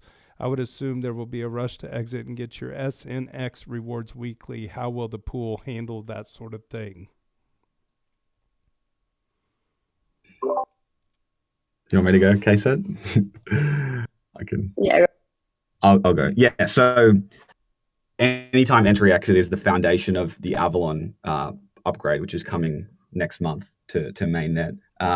What it means is it's basically, we had this limitation in V1 where, we had to create trading rounds so that liquidity provider funds were kind of locked for the extent of the trading round. This is obviously not a great UX for LPs, but it was basically to do with the fact that we were having trouble in an efficient way computing on chain, like what the net share of, the LP's net share of the pool was. Options have this time component to them. So like, it's not like withdrawing from a Uniswap pool where you kind of have a static slice at a, point in time. With options protocols, you kind of have options that are outstanding and you need to work that out efficiently and in a way that's non-gameable. So we chose to sidestep that complexity in V1, but we understand that this is not kind of good enough going forward. And with Avalon, we're kind of giving LPs the ability to exit the pool whenever they want. Now there's, some more nuance to that, which is that there is still a short delay period. So we need to kind of start with that at a reasonable length of time. We're targeting around 7 days, or we're trying to get that dropped, decrease it over time to hopefully get that down to a few days, so that you can basically signal you want to leave, and then a few days later your funds will be free to exit the pool. I should say as well, just like because it is like the natural kind of consequence of anytime entry exit, is it does lead to this really good situation for traders where like we can start to list much further dated options than we currently have. So at the moment we have like a month-long trading round, and at the start of the month you get 4 weeks worth of options, looks pretty decent, but then 3 weeks into the month, you've kind of exhausted all of them. You've got one expiry left. All the LP funds are still locked. It's not great from a capital efficiency perspective or from a trader perspective. But with anytime entry exit, because LPs can come and go as they please, it means that options can continue to be listed, and we're going to be targeting out to 12 weeks or almost 3 months worth of expiries at any time that you turn up to the protocol. So that means almost 100 strike and expiry combinations per asset, which we think is going to be very attractive to traders. So that's just a little bit of context around what anytime entry exit is doing and what it's enabling. Just add to that, we've had a huge push from our mechanism team they've come out with some papers on how they price the liquidity providing tokens for anytime entry exit, and they use a rolling GWAB. It's a geometric weighted average implied volatility to track the values of your LP tokens. So that allows you to be able to enter and exit at any time. And right now we're starting with the 7 days just out of sort of an abundance of caution, but I would expect that will lower, substantially as we see how well it works with the anytime entry exit. But also because we're able to move people freely in and out of the pools, we can then direct our liquidity incentives to meet demand much more quickly than we can with the current round system. So if there's, a huge amount of activity in the ETH pool and utilization is very, very high, or we have some large amount of interest in trading in there, we can turn on higher rewards and pull all that liquidity into the pool to meet the demand instead of having to wait, for the next round of liquidity providers to deposit in a month or so. And one final comment on that, which I think is really interesting as a second order effect, is that by creating the anytime entry exit mechanism, we kind of are creating a fungible pool of liquidity, right? So in V1, LP positions were NFTs. In Avalon, they're going to be ERC20s, which means that you can take those hopefully yield bearing or cash flow bearing sort of option ERC20 tokens and use them around DeFi, right? So they could be traded on Uniswap, they could be put into a lending market, into a yield aggregator. It kind of opens it up to that composable potential of ERC20, which I think is something we're going to see a lot of when Avalon's live. I got a question, just kind of expanding on Avalon a bit there. Have you guys noticed, with the soft launch with Avalon, any major changes in how users are using it? I found just the spreads are a lot tighter. It seems a lot more efficient in a lot of ways. Just wondering, on your side of things, are you noticing, it really change in terms of how people are using it? Jake, do you have any take here? I was going to say maybe a summary of the key features would be. Yeah, 100%. I'll go through that. So with regards to what we've seen so far, the current Avalon app is only listing expiries out to 2 weeks. So we're not hitting the 12-week expiries that we're going to be launching on June 21st. So that's still to come. I think that's going to be a huge behavioral change for traders because the time-based strategies they can execute will really open up. In terms of the spread so far, again, there's only 300K liquidity in the pool. So I think the spreads will only get tighter, which is, again, going to be great for traders. In terms of, the features that are coming out for Avalon, for those who don't know, before Avalon, we launched the last version of our protocol in, I think, August of last year. And this had this round system that Mike alluded to where LPs will lock up for 4 weeks, and then we list up to 4-week expiries. And as the round progresses, the expiries just sort of disappear. So that was a big constraint for both LPs and traders, and that has been totally resolved in this new version. So for traders, I think one thing that we didn't potentially mention that differentiates LYRA from a lot of protocols is you can buy and sell options against the MM. So it's a two-sided market. We're going to have up to 12-week expiries due to the deprecation of this round system. And the other really big thing is we have partial collateralization for shorts, which is another really, really big feature that's going to introduce a lot more capital efficiency to people selling options in particular.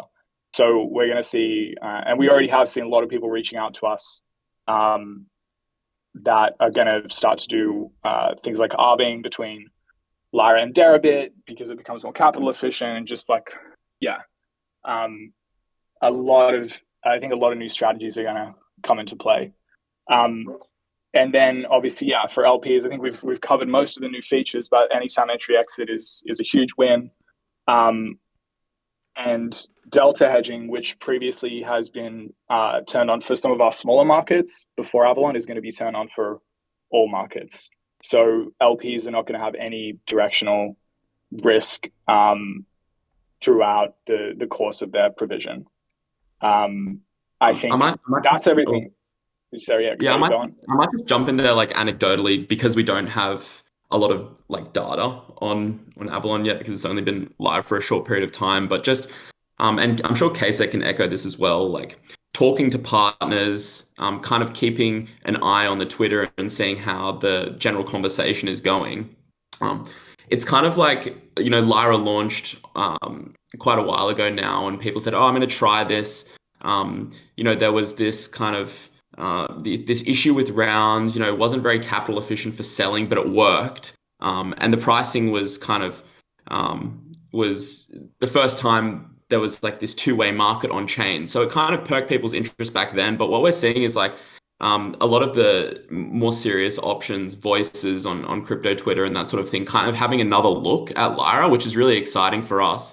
For people to come back and say, hey, I'm starting to see more and more features. This is looking more and more like a market that I can really trade on. And I think that's going to be like the generational shift with this new version, is like with capital efficient shorts, with longer expiries, it becomes kind of moves from this like beta stage into a protocol that can really be used by a serious options trader. Even though it was being used in the past, but it kind of hits that next level. And that's really exciting for me, kind of watching the community react to that. Hey, I was going to check and see if somebody that's on stage could go over to like the public chat and other rooms where it looks like there might be questions. I don't want to leave the stage for the viewers on YouTube while we're still having a conversation. I'm going to switch back over to the Reddit post real quick. So there was 3 questions towards the end that didn't get answered, but maybe there is no answer. You guys don't have an answer. Who is call cover? I don't know what that means. I don't know who call cover is, but I don't know if I want to know. No, I'm kidding. It's just a funny person from our community who often has lots to say with some of the token price and action and some of the new features, but kind of funny. And if you're not in the LYRA community, we've got a pretty cool happening community over there. So if you're interested, come over. Do you have it? So most of your day today obviously must take place on Discord. I didn't notice any telegrams or anything like that. Yeah, our community is really Discord. We have some other like Telegram chats for trade flows and that sort of thing, but all of our kind of events and everything operate out of Discord, which is discord.gg/LYRA. So yeah, Discord it's such a gift, isn't it, in some ways? But in other ways, if you want to do like a stage with multiple speakers and not necessarily have everybody on a Zoom call, we're kind of fudging together lots of nuts and bolts tonight, trying this for the first time. I don't know that I've ever. Superviz, have you seen anybody do a Zoom call tied to a Discord stage, tied to a stream on YouTube? No, and it's genius. Wait, can you hear me? I don't even know. Yeah, I can hear you. This is what we need for the POAP call that we run, because we want Discord and Zoom. So we're going to have to get you to train Logic Beach on how to do this. This is the best thing ever. I love the multi-platform. Yeah, some of the Mavericks and myself earlier today were like, holy crap, we got LYRA team coming in. We've got David Hoffman coming in. I know there's a way to do this because I don't think it's very exciting to watch a stage with no video. Yeah. So what's hilarious? You used your Jeremiah Nickel account, and I'm subscribed with notifications to that. So you posted like a test, And I'm like, what is Jeremiah doing? He's doing something funny again. And so I got your test version of it. It was hilarious. That wasn't supposed to be live. I know.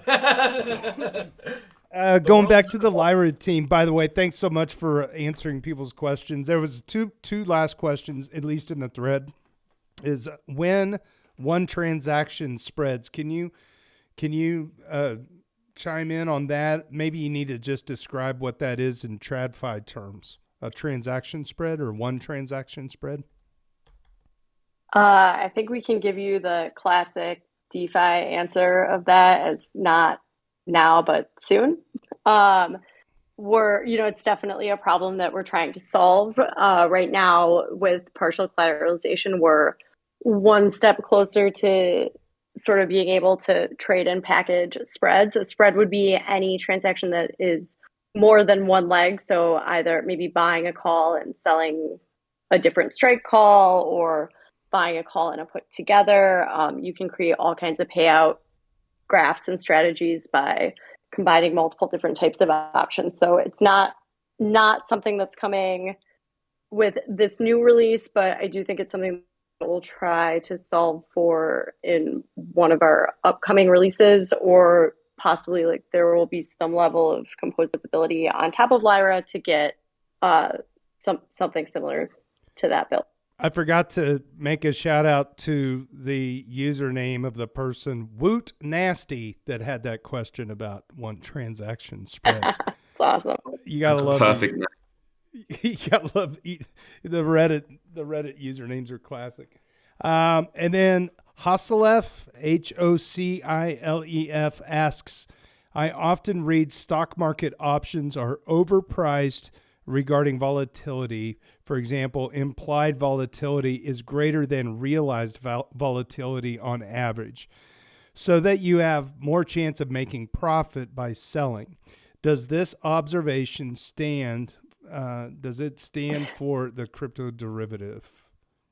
And when was that question? 22 days ago. Okay. Yeah, I mean, actually, I would say the narrative that's been happening in DeFi about option premium as sustainable yield has really compressed the implied volatilities across the board at LYRA, at any CeFi or DeFi options protocol, because I think a lot of crypto native people have entered the options market through selling. And so there's a bit of an imbalance right now. It's definitely hard to say if it's better to be buying or selling options, but I think the last couple of weeks have shown us that crypto volatility is very much alive and well, and it definitely isn't always more profitable to sell options. There's certainly a large amount of risk with that. I was going to ask a question because I'm a type of guy that it's like, I love it when teams come together. I love it when people coalesce around a cause. So my first question is, how big is the team? And like, how did you all find each other? This seems like a very niche thing where I'm guessing a certain portion of you had experience in TradFi. You moved to crypto because it was a nice job opportunity in a new space. And like, maybe what percentage of the team was kind of crypto native all along? But like, how did you find each other? I always like to hear those stories. Yeah, for sure. So we're at about 16 full-time contributors now, which is great. I think the origin story is kind of like, it's got sides on both the crypto native and the TradFi. So like myself, as I mentioned before, I was at Synthetics working as a smart contract engineer during DeFi summer, and sort of being captivated by the amount of activity that was happening on things like Uniswap, Aave, Compound, these types of protocols, and looking at like, what was the next frontier. People were talking a lot about derivatives, perps specifically, but options were sort of, I think, probably not getting as much attention, and that's because there were so many difficulties and challenges. And when I started to realize how powerful they were, but how complicated they were, I sort of reached out to Nick, who is another co-founder who's not on this call, and he was working as an options market maker actually in the US at the time. So we've kind of had that sort of like, two-sided crypto and TradFi sort of combination since the very start. And then since then, as we built the team out, it's kind of gone a similar way. And I'd say like one of the things that I think amazes me most about this space, and we can definitely attest to it at LYRA, is like when you start solving a hard problem like options in the open in a way that's open source, transparent, you have a public Discord, open source code, and this kind of open source ethos, like you sort of like inadvertently attract other like-minded people from all around the world, right? And like a couple of us are based out of Australia, but now the team's truly international. We've got people in the US and other countries as well. And we've just noticed that like, you know, the people coming into our Discord are either, you know, often deep TradFi experience, options market makers, quants, these types of things, or they're people from other crypto projects. I think the last 5 or 6 people that have joined the DAO have come directly through Discord. So like, I personally believe that's the best funnel now in Web3 is your Discord, and like building a community that's sort of committed to working in the open is I think a superpower that's not really available in Web2 and the traditional world. So that's what I'd say to that. Yeah, Discord is it's such a good coordination tool. Just for the you know, the networking effect of like bringing people together under the same roof and the ways that you can like kind of share things. So that's really neat that you guys come from, you know, diverse backgrounds, you know, all over the world, finding your last 6 hires on a chat program that was designed for gamers, you know. I think I think the first public comment in our mechanism channel was by Vlad, who's now leading the charge for our new AMM design, and like he came in that way. And I think KSET is probably one of the first comments as well. We found each other through So Discord. I didn't know that about Vlad.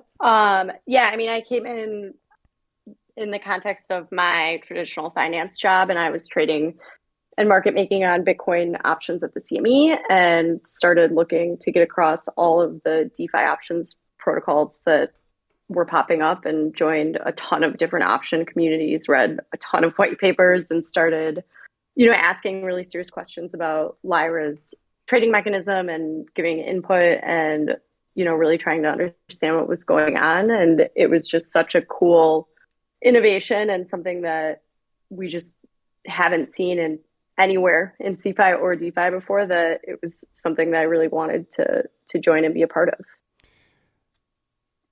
As we get close to wrapping up here, are there any final thoughts that you guys have, or any alpha you want to let the community know about? I was actually just thinking, now that we have Superfizz on the call, this I'll just be quick, but it's just a little like side comment. But you know, something that Mike always says, and that we've kind of spoken about internally as a team, is options were originally just used, and the reason they were kind of formed was as insurance for wheat farmers, to kind of buy puts and protect themselves against fluctuations in an asset price. And that kind of raised the question about like, who are the wheat farmers of DeFi? Who are the people who kind of need downside protection against their bags? And I think one of the best use cases for that are ETH stakers.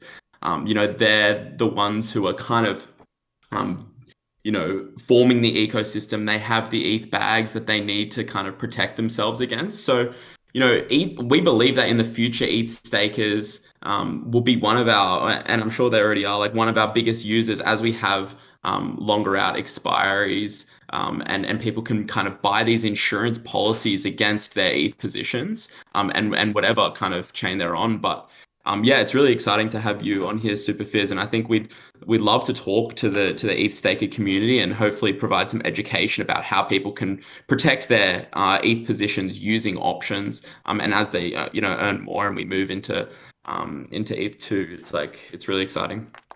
Yeah, and I believe we had a call about a year ago, and I remember like getting off that call and turning to my buddy Lamboshi Nolan, and I was like, I think it's really awesome. I don't understand any of it. And so that's kind of where like I have to acknowledge I have such limited experience with finance that I end up being a barrier rather than a facilitator. And so like I do recognize that there's value here, but I don't know the steps to help actualize the movement. But I do. Let's think about ways to move it forward, because I don't want to be the barrier, but I can help connect with people. We can help you with that. Yeah, it's so funny. Like I've been here. I'm thinking Jeremiah knows as much about this stuff as I do, and I'm afraid to speak because I don't know what to say. But it's something we should work on. Let's give it time. Let's start talking more. Let's get you guys more integrated with staking, and see where we can take it. Because I agree that it's right. I don't have that background to really understand how it will work. Yeah, for sure. Like, it's kind of this paradox where in order to be an ETH staker for the last like couple of years, you kind of needed to be ultra like technical and being able to run your own nodes and that sort of thing. And then now we're kind of seeing the entrance of more traditional finance, expertise like KSET. You can't get much more experienced and helpful than someone like KSET. So yeah, like I'd love to shoot you a DM and talk more about how we can educate, ETH stake and help people to protect their bags against like the fluctuations that we know are inevitable in crypto. Yeah, I want us to be the right community for that, and I want to be the right facilitator. I may need some help getting there. So I think we can do it. I would say many thanks to all of the vaults protocols that have launched. I feel like they've found product market fit super early in DeFi, just because it's a very easy product for people to get their heads around. But it's such a fantastic way to introduce everybody and get people used to the ideas for real options trading with something like LYRA's AMM. Absolutely. Yeah. One final note as well. Just to reiterate this upcoming Avalon release to everyone listening. This is going to bring ability to buy and sell options with partially collateralized shorts on up to 12-week expiries. There's going to be anytime closing for traders, anytime entry exit for LPs, and all on chain. So we're really, really excited about this. We think it's going to be an unprecedented trader experience. Would suggest that everyone check it out on June 21 is when trading is going to start. This is fantastic. Yeah, go ahead. I was just going to say, if you're interested in building something on LYRA or even just trading on there yourself, absolutely reach out. We're ready to help with any of that. And so the website, once again, lyra.finance, correct? All right. That's it. So lyra.finance, check them out. Check them out on Discord. You never know. You might end up getting a job there. Apparently, they have a pretty high success rate of hiring people straight away through good conversation on their Discord. On a final note to the LYRA team, thanks so much for reaching out to the moderator team on ethfinance and helping to get us kind of coordinated and following up and conducting an AMA. And anytime you have a major update, don't hesitate to stop by the daily. Let us know what's going on. We always suggest teams to, drop in, once a week or whatever feels right to you to kind of give an update, especially as you move towards your major updates that are coming down the pipeline. And so thanks for coming. On behalf of ETHfinance moderator team, my name is JT Superfizz. Thank you so much for hanging out with us. And I think I'm going to go to bed, man. This was a 2-hour stream. I will get the video posted and give a chunk of it over to the LYRA team. I'll see if I can figure out a way to download it off YouTube, maybe splice it and share a chunk with you all. And shout out again to David Hoffman from Bankless for kicking us off. This has been a lot of fun, and I'm glad that the little techno Legos worked and we were able to do a Zoom call with the Discord stage. So everybody have a great evening. Thanks again. Thank you so much, JT. Thank you so much. Thanks, guys. Thanks so much. Nice to meet you. LYRA team. And thanks, Dan, for setting this up too. Yeah, Huge thanks to you. absolute legend. Bye. Bye. Bye, LYRA folks. Yeah.